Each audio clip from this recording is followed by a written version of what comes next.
Close your eyes. Hold your breath, it gets better. Hello everyone and welcome to Action RPG. I'm your host Aaron, and for today's video we're headed to the world of an interview from Mr. Llama and Erich Schaefer, one of the original OG D2 creators that happened a day ago. This has now been sent to me twice and people have asked me, have I watched it? Now what's important about this interview is about an hour and 5 minutes into it, they talk about a new project. They talk about a new isometric action RPG, hack and slash, Diablo clone, however you want to label it, currently in development. And there is some interesting, juicy information given. So Mr. Llama, thank you for doing this interview. I will link his page in the description. Let's listen and see what's going on. I love new action RPGs. So Moonbeast creating an ARPG. What is the information beyond that can be shared? Do we have a title that we can discuss? Do we have anything specific to the design, to systems? Great question. Yeah, so I think that what I hope maybe Peter or Phil could, we do have a Reddit link it, post it in the chat. Mm-hmm. Yeah, if those guys could post a link. I think that we have a Discord also that they could post, and we have a little sign up for information here. I guess I'm in pitch mode now. Get it, pitch it right here. Yeah, post all those in the chat, please, you guys. That has those things have the official information we want to release.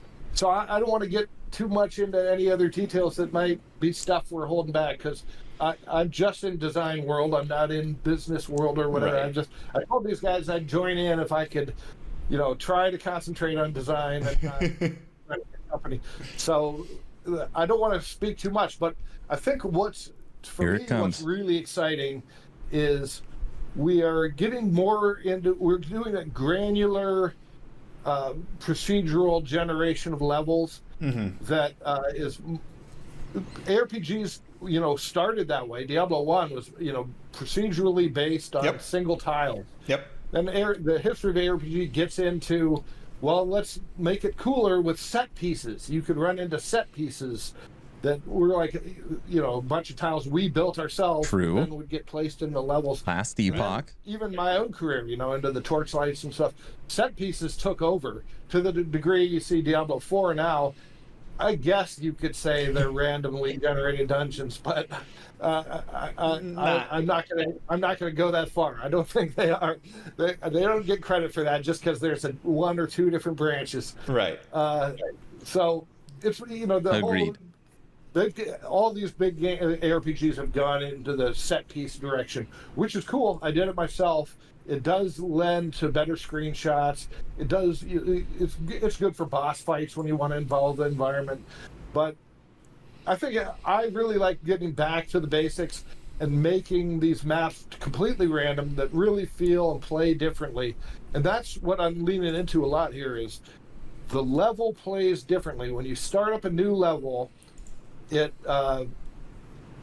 showing pictures there. That's the gloom. That's some neat dynamics we're making. And you can also see there's a lot of height going on. So what I'm trying to make happen, and I think it's working pretty well, is when you start a level, you explore, and it really makes your game. As you see in this thing, hey, if there's canyons down below, those play differently. There's different monsters down there. There's different, the way you affect territories is completely different. Cool. So I want you to make hard overall strategic decisions on how to explore and interact with the level.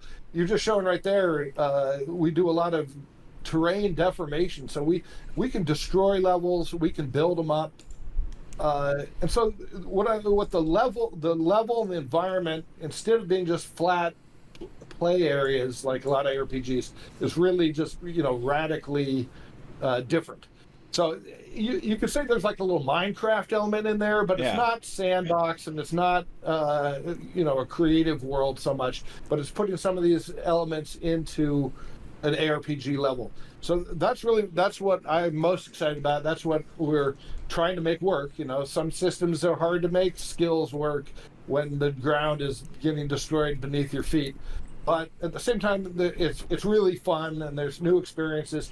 I think replayability is really high. One of the things I kind of look at is I play a lot of Civ 6, and the way that the worlds get generated really affects your game style. You know, you go in with one thought, and you realize, awesome. Hey, I'm on an island, or I've got tough guys over here, and it changes how you start playing the game. So that's why that's what I'm excited about with this new game.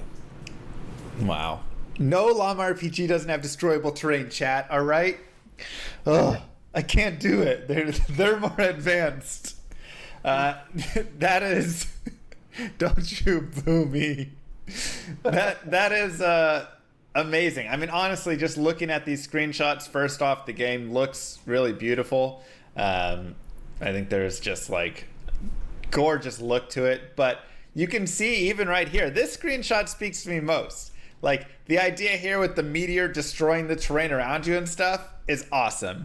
And I love the idea of being able to like build terrain up, destroy terrain, kind of build little forts maybe. I mean, there's all sorts of like potential to go along with that. That is just awesome. But I love this image because you can see the arc of this shot right here. And so I feel like this thing is just falling all the way down and sniping a monster and terrain like way down here. Yep. And is that how it will work? Absolutely how it works. Oh my gosh. And at times, I just like to find a perch like you're looking at there and just start destroying the cliff sides around me. And what's neat is like there would be a lake or something up there, or a lava lake or something. Yeah. And at some point you breach the lake and it starts leaking down into the canyons. And so I spend half my time just hanging out and shooting the environment at this point. But so I don't know that it's fun to just hang out and do that is really encouraging and promising that we're doing something fun. Yeah. I think one more thing I gotta throw in here, and I'll get off of pitching my new project, is this is great. We're building it very moddable. So it's we have really good mod tools. You can do them in game. In fact, that's what led to the destruction stuff that we do in game. Is we make all these mod tools so while you're in game you can build the levels. And they were like, hey, let's make the skills that build the levels. And that turned into this whole terrain destruction stuff. But we want people to go nuts with mods, make even different kind of games out of it. So we're starting that from scratch. That's awesome.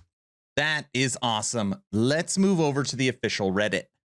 We are now on Moonbeast's official Reddit, and the last post they have is right here, this image. Can you spot my corpse under all the bodies? You see all the dead bodies, and then right here, you see the dead corpse, and it looks like an elf, pink elf character, because you could see the ear. Also, you've got the arcing shot that Mr. Llama showed off, that basically kind of like a sniping from the tower. And I love that they are using different elevations. That is really, really cool and smart. That is fairly different than what you see in other games. And then you've also seen this. Let me see if I could zoom in a little. This is basically the only gameplay we have, or in-game. And what's really neat about this is obviously it's a destructible environment with the meteor shower, but it also releases this creek or river. So you can see as the environment blows up, the water actually releases down. That is very, very neat. Also very different. Now, this post from 19 days ago, I just wanted to quickly go over shards meet seasons, seasons shards. And really on here, the question we always get is around monetization and how are seasons going to work and what is the plan for the future. So I'm just going to read just a couple of little things. This time around, we don't really want to do seasons in the traditional sense, but as with everything, we still want to be careful to both understand how they worked and preserve the good elements. And then right here, what about seasons? Aren't they a valuable way to bring back players or resetting ladders and the economy? Answer. The beauty of making a moddable ARPG from the ground up is that all those tools that we build to mod the game will give us unprecedented power to make content ourselves.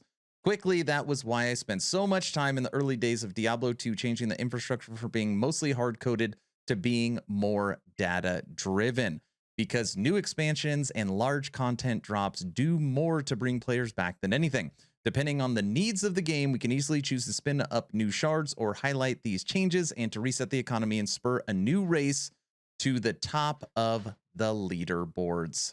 That is the post. Moving away from seasons. That's the new game currently in development. Later on in that interview, they talk about wanting to get it into players' hands in some kind of sense, whether it's closed beta, whether it's only a handful of people, by 2024. Q3, Q4 is the date. Golden age of action RPGs. We have another one in development. What do you think? Are you excited about this project? Do you want to play it? Do you like the ideas they are throwing out? Let me know your thoughts in the comment section below. That's all I've got. Please like, share, and subscribe. Best way to support is always Patreon. That's all I've got. Hopefully you're entertained or at least learned something. Aaron, out.